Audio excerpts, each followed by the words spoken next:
नमस्कार, मैं हूं कमल सिंह। लाइव न्यूज़ दिल्ली में आपका स्वागत है। देखते रहिए लाइव न्यूज़ दिल्ली। चलिए, आज हम आए हैं सुखदेव विहार में और यहाँ एक एनजीओ है।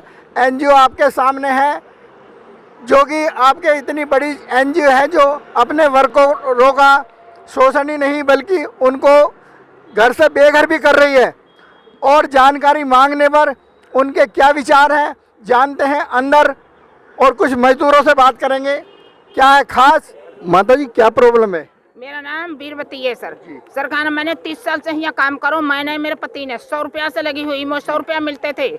हाँ, तब से मैंने यहाँ काम करा है। काम करके मैं आज 30 साल से मैं आज मुझे रिटायर कर दिया गया और मैं निकाल के यहाँ से फेंक दिया। दूसरी बात है आगे जो मेरी तनख्वाह थी वो भी नहीं दी मैनेजमेंट ने। मैंने रोए रोए को उन्हें बुलाया, आगे आओ आओ मैडम आओ, हमारे लिए खाली दिहाड़ी पर काम करने दो, काम करने दो। मगर मैडम ने नहीं मानी, जा कही तुम यहाँ रहोगी, मैं यहाँ नहीं आऊँगी। क्या कहते हैं मालिक? वो मना करते हैं, जगह हम कुछ नहीं देंगे। हाँ, आपकी क्या प्रॉब्लम है? यही मेरी प्रॉब्लम है। 40 साल हो गए मुझे काम करते करते। रिटायर कर दिया, 100 रुपए से लगी रही थी। रिटायर कर दिया और मुझे कुछ भी नहीं दिया। मेरा आदमी भी इधर खत्म हो गया और मुझे अब रिटायर कर दिया। सर मैं बुढ़ापे में कहाँ जाऊँ? कुछ भी नहीं दे रहे हैं। तनख्वाह भी मेरे रोक ली, तनख्वाह भी नहीं दी मुझे। दिसंबर लड़के भी यहीं खत्म हुए हैं। मेरे 2 लड़के खत्म हो गए, मेरा आदमी खत्म हो गया सर मेरा यहीं पे। अब मैं किसके पास जाऊँ? कितने वर्षों से मतलब है आप यहाँ? 40 साल हो गए मुझे इधर। आपको मैम कितना समय हो गया? 30 साल हो गए मुझे। आपके हस्बैंड भी यहीं थे, 100 रुपया से लगे, बेबी खत्म हो गए, कोई देखने तक को नहीं जाता है। और ना आप क्या? तनख्वाह उस टाइम वो 100 रुपये 125 रुपये देते थे। और आपको कोई यहाँ से निकाल नहीं सकता है। जिंदगी भर आपको कमरा मकान सब जिंदगी भर के मिलेगा। तो आपको कोई बात नहीं करेगी इसी ने कि भाई आपको देंगे कुछ? हम नहीं, बात हमने केस डाल दिया था इसके बारे में। बोला कि आपने केस डाल दिया, आप कोर्ट से ले सकते हो, जो कोर्ट देगा आपके लिए। वो कहते हैं कोर्ट से लो जा करके। लो मैम आप बताएं। मेरे को 40 साल हो गए इधर और मेरे को ये मेरा हस्बैंड भी ख़त्म हो गए यहीं पर। एक साल से ऊपर हो गया और मेरे आदमी को इनने बहुत टॉर्चर किया सर। जा कहीं ये इसको काम इतना दो जो मर जाए यहाँ से, और ये हम और ले आएंगे नौकर, इसको मरने दो। और बहुत ज़्यादा काम दे दिया सर, बहुत टॉर्चर करा मेरे आदमी को। और जब ख़त्म हो गए उसके बाद में इन्होंने बोला हम क्रियाकर्म को भी पैसा ना देंगे, ऐसे ही उठा कर मट्टी को फंक दो। हाँ, तो फिर मैंने किसी से पैसे लिए सर, तो मैंने क्रियाकर्म करा। मैंने तो अपने आदमी को ठिकाने लगाया क्रियाकर्म करके, और ये कुछ नहीं देते हैं। और हमें जलने वीरेंद्र सर ने हमें लगाया था, या कहीं के यहाँ तुम्हें रोटी कपड़ा मकान कोई नहीं लेगा तुमसे, और तुम यहाँ जिंदगी भर करोगे। तुम नहीं रहोगे तो तुम्हारे बच्चे करेंगे। हमसे यही बोला जलना साहब ने। और ये जब से ये लोग आए हैं तब से इनने हमारे जीना हराम कर दिया। हमें बहुत टॉर्चर कर रहे हैं और हमारा बिजली का 10 रुपया यूनिट काट रहे हैं, खाने का काट रहे हैं, कमरे का भी, खाने का भी, सब चीज का काट रहे हैं। और जब हम बोलते हैं तो कहते हैं कोर्ट से ले, कोर्ट से ले। सर हमें बहुत परेशान कर रहे हैं सर, हमारा हक दिए जाए। आप बहन जी रोए ना, लेकिन ऐसा अपनी बात बताने परेशान कर रहे हैं हम लोगों को सर, बहुत ज्यादा। मैं अपने आदमी को बहुत ज्यादा वो कर दी। मेरे आदमी को इन्होंने बहुत वो कर दिया, टॉर्चर, बहुत टॉर्चर कर दिया मेरे आदमी को। 1-1.5 साल ही भैया भाई मेरे आदमी को। अच्छा, 1.5 साल पहले एक्सपायर हुए हैं? अभी तो हुए 1 साल ही, ड्यूटी पे ही खत्म हुए हैं, ड्यूटी पे काम करते करते। अच्छा, उसका आपको कुछ हर्जाना नहीं दिया? नहीं दिया, कुछ नहीं दिया। क्रियाकर्म को भी नहीं दिए, कुछ भी नहीं दिया मेरे आदमी को। लीव पे दिखा दिए, और लीव पे दिखा दिया मेरे आदमी को, ड्यूटी पे होते हुए। लीव पे दिखा दिया? हाँ, लीव पे दिखा दिया। यानी कागजों में हेरा फेरी की है उन्होंने? हाँ, बहुत ज्यादा हेरा फेरी कर दी इन्होंने। और हम कहते हैं मैम हमें खुद, कहती जाओ कोर्ट से ले लो जाके, कोर्ट से ले लो जाके। देखिए कितनी विडम्बना है। यानी एक मालिक की कहते हैं कोर्ट से जाके ले ली। ये गरीब बेसहारा मजदूर कहाँ जाएं, जो इतने वर्षों से यहाँ पे काम करते रहे हैं, आज ये कहाँ जाएं? इनके हस्बैंड भी यहीं पे एक्सपायर हुए हैं, जिनके इन्होंने बिल्कुल कुछ नहीं दिया। क्रियाकर्म तलक के लिए कोई इन्होंने मदद नहीं की। आज इन बेसहारा मजदूर महिलाओं को बेघर छोड़ दिया है और मालिकों का कहना है कि जाइए कोर्ट चले जाइए, कोर्ट से लीजिए, हम तुम्हें नहीं देंगे। आप क्या कहना चाहती बहन जी? सर मेरे भी हस्बैंड की डेथ यहीं हुई सर, ऑन ड्यूटी पे ही डेथ हुई। हमने अपनी मैनेजमेंट से मैंने हाथ जोड़े, मैंने कहा सर मेरी मदद कीजिए, मेरे क्या कर, मेरे हस्बैंड नहीं रहे, मेरे जवान लड़कियां हैं 2। मैंने कहा सर मैं कहाँ जाऊँ, इनका शादी ब्याह भी करना है, कुछ करना है। तो उन्होंने कह दिया तुम्हारा तो कुछ कानून बनता ही नहीं है, जाओ कोर्ट से ले लो, यहाँ कुछ नहीं बनता तुम्हारा कानून, ना हम तुम्हें कुछ देंगे। कुछ भी नहीं दिया सर, क्रियाकर्म तक को मेरे हस्बैंड को कुछ नहीं दिया सर। तो ये बेसहारा लोग भगा देते हैं क्योंकि वो हमारे हक के लड़ने के लिए तैयार होता है तो उसको ये पहले ही निकाल देते हैं। निकाल देते हैं। हाँ जी, पहले कैसे निकाल देते हैं, मतलब उनको अब खरीद रखा है क्या? इल्जाम लगा के कुछ भी तरीके से निकाल देते हैं जो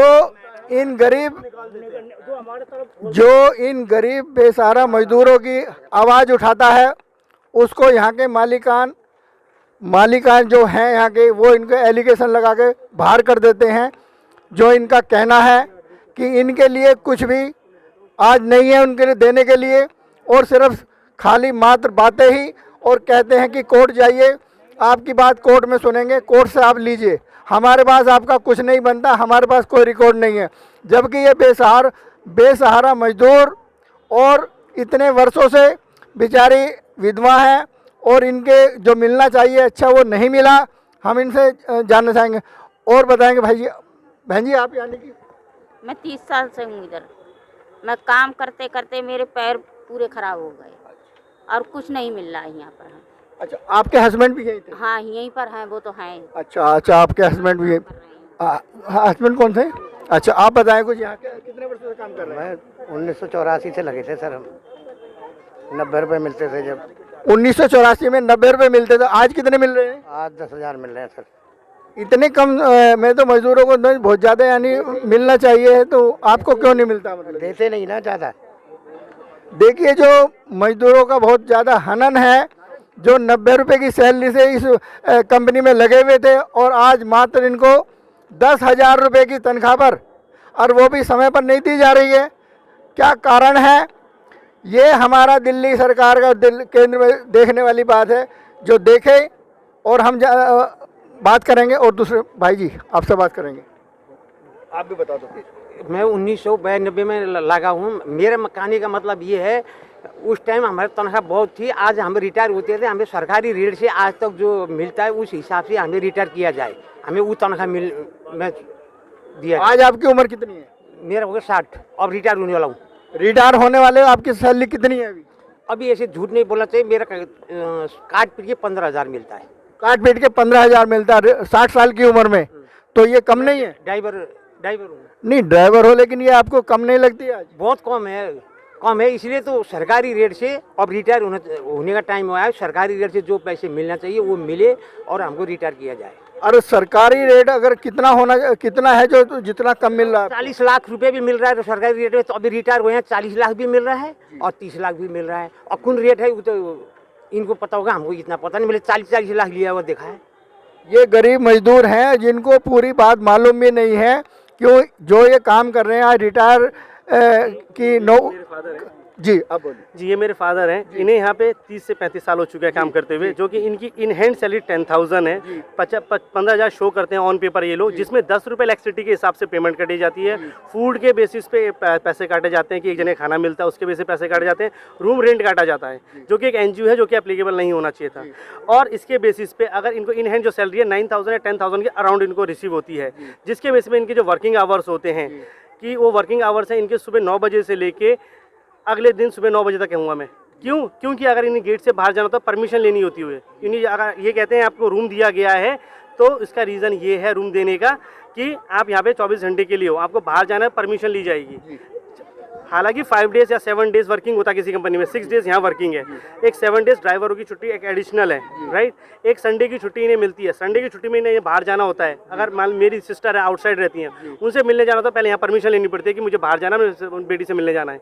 तो इन शॉर्ट ये 24 घंटे की 24/7 जॉब करते हैं यहाँ पे, यानी कि टोटल इनका पूरे हर चीज़ का। अब जैसे कि मैं एक लंबे टाइम से मेरे पापा फाइट कर रहे थे। मेरे डैड शुगर पेशेंट है, जो इन्हें फूड जो यहाँ से मिलता है, जिसमें कि शुगर पेशेंट के बेसिस पे नहीं बनाया जाता, जो सबके लिए सेंट्रलाइज फूड होता है, और जिसके बेसिस फूड के लिए हम 1-2 साल से मांग करते रहे कि वो फूड हमें मिलता था पर फूड वेस्ट ना करे। जो नीडी है यहाँ पे, जैसे आप देखें बहुत सारे नीड है, हम उनके किसी घर में दे देते थे, जिसके बेसिस पे काम चल रहा था। जिसके बेसिस पे लड़ते लड़ते इतना टाइम होने के बाद, अभी 4 से 5 महीने होंगे आई थिंक, मैं रॉन्ग कमिटमेंट नहीं करना चाहूँगा, जिसके बेसिस पे इतना लड़ने के बाद इनका जो है शुगर के चक्कर में खाना बंद हुआ और खाने का पैसा कटना बंद हुआ। यानी कि 3 से 4 साल तक खाने का पैसा भी कट रहा था, जो कि इनकी यूटिलाइज में नहीं था। मतलब मैनेजमेंट को सुनने को तैयार नहीं था उस केस में।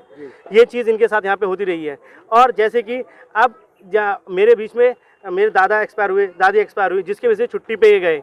तो छुट्टी के बेसिस पे जो इनके अलाउंस है, ठीक है, इनके अलाउंस हैं, जो भी इनके एक्स्ट्रा ओवर टाइम होता है वो ना के बराबर मिलता है। पर छुट्टी का अगर एक छुट्टी एक्स्ट्रा हो तो उसके एक्स्ट्रा मतलब जिस तरह से पैसे कटने होते हैं पूरे पैसे काटते हैं, और ओवर टाइम का कोई लिमिट नहीं है। और एक छुट्टी अपने हिसाब से लेते हैं तो उसमें भी 100 जस्टिफिकेशन दे के पूरे लेटर लिखो, जो कि उन्हें लिखना भी नहीं आता है, जिसके बेस पे प्रोसेस होता है। बाकी जो इनको चाहिए वो ऑन पेपर चाहिए होता है, और जो इनके थ्रू कोई पेपर वर्क में नहीं दिया जाता, जिसके बेसिस पे इन्होंने 2014 के अराउंड भी एक केस किया था, जो कि मैनेजमेंट के एक बेहतरीन मैं परफॉर्मेंस कहूँगा इसके बेसिस पे, कि जिन्होंने एक प्रेशराइज करते हुए केस को कैसे क्लोज हुआ, सारे मेंटली डिस्टर्ब हुए, इन सब जो सारे लोग यहाँ पे गवाह हैं जो मेंटली डिस्टर्ब हो गए, मजबूरी में साइन करना पड़ा इन्हें, या किस पेपर पर साइन करा उन्हें हम किसी से पूछेंगे। जैसे कि मैं आंटी, जब आप 2014 में केस हुआ था आपसे साइन करे थे, क्या क्या साइन करते हैं पेपर में, क्या लिखा? हम पढ़े लिखे नहीं है सर।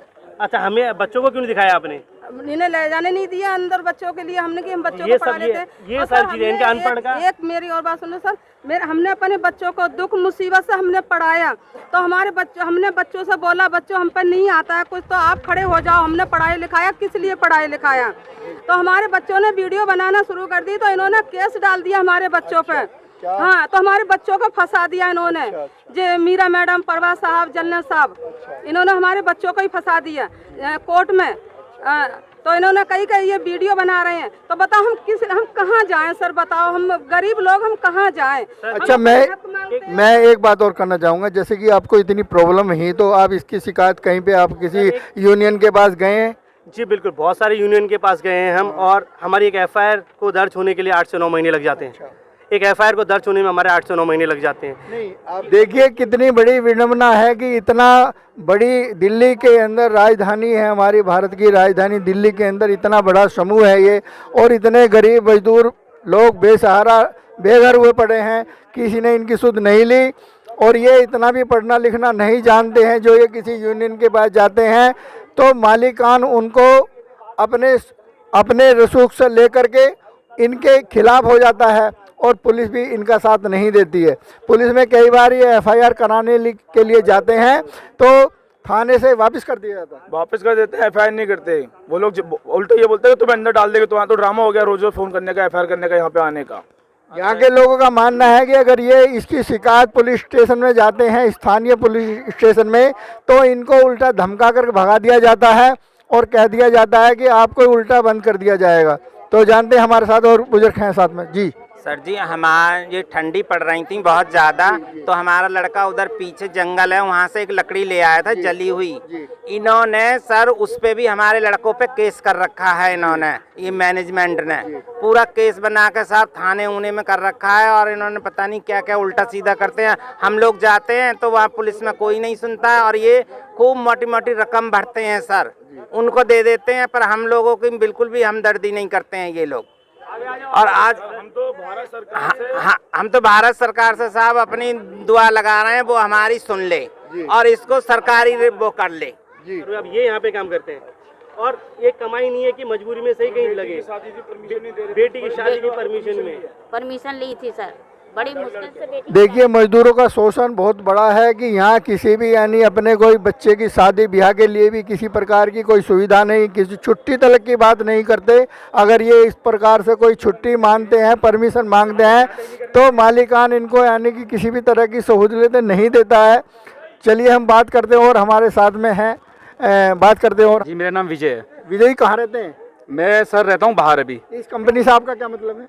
इस कंपनी से मतलब मेरा ये है कि मेरी मम्मी है ये 40 साल से यहाँ जॉब करते हैं। अच्छा। और मेरे पापा भी यहीं 40 साल से जॉब करते थे। अच्छा। मेरे पापा की यहीं डेथ हुई थी, उनको कुछ नहीं मिला उसका मुआवजे के तौर पे, ठीक है।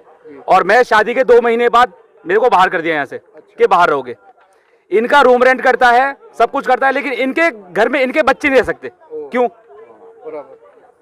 मैं शादी के दूसरे महीने मेरे को बाहर कर दिया, मैं 10 साल से बाहर रह रहा हूँ। अच्छा। इनको जब भी कोई परेशानी होती है तो मैं इनसे मिलने आता हूँ, बाहर पास बनता है तब मेरे को अंदर आने देते हैं, और वो भी अब आने दे रहे हैं क्योंकि ये केस चल रहा है।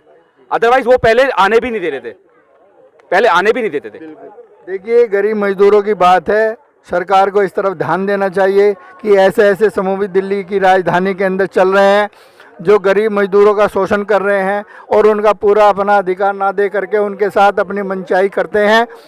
और मैं बात करता हूँ, आगे हमारे साथ हैं और यानी सारे मजदूर हैं, उनसे ही बात करेंगे। चलिए, धन्यवाद, आगे बात करते हैं। नहीं चलता हूँ सर कितने समय से नौकरी कर रहे हैं आप? मैं तो 6-7 महीने से हो गए। सर को मालिक कौन है? मालिक सर वो तो उनको बताएंगे, मैं कंफर्म पूरा नहीं बता पाऊंगा आपको, क्या कि अभी मेरे पास कोई डिटेल पूरी नहीं आई है।